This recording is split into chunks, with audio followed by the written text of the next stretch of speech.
இந்த வீடியோ யாருக்குன்னா திருச்சபைக்கு செல்லாதவர்களுக்கு ஒரு எச்சரிப்பின் செய்தி. இந்த உலகத்தில் வாழ்கிற நாட்கள் எவ்வளோ நாட்கள் நமக்கு தெரியாது. ஆனால் வாழ்ந்து முடிச்சதுக்கப்புறம் நித்தியத்தை எங்கே கழிக்க போகிறோம் அப்படிங்கிற எண்ணம் இல்லாதவர்கள் தான் திருச்சபைக்கு செல்ல மாட்டாங்க.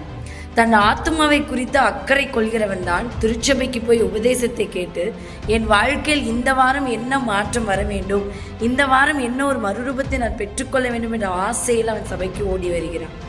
சபைக்கு வருகிறவர்கள் அவர்கள் எதை மறைமுகமாய் சொல்லுகிறார்கள் என்றால், நான் என் ஆத்மாவின் மீது அக்கறை உள்ளவனாய் இருக்கிறேன் என்று சொல்லி.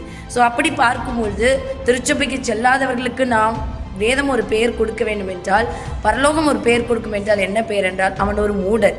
ஏனென்றால் தன் ஆத்மாவை குறித்து அக்கறை இல்லாதவனாக இருக்கிறான். வேதம் அதை தான் சொல்லுகிறது.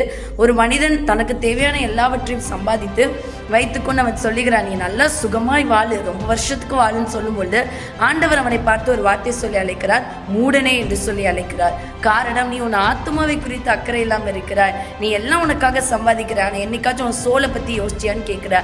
ஒரு நாள், வாரத்தில் ஒரு நாள் 2 மணி நேரம் உங்கள் சோலுக்காக டைம் கொடுத்து, என் சோல் டிரான்ஸ்ஃபார்ம் ஆகுறதுக்கு நான் ஆண்டவர் பாதத்துக்கு போகணும்னு சொல்லி போகாத ஒவ்வொருத்தரும் மூடர்கள் தான் என்ற வேதத்தின்படி அவர்கள் மூடர்கள் அப்படிங்கிற ஒரு பதிவை நான் கட்டளையிடுறேன்.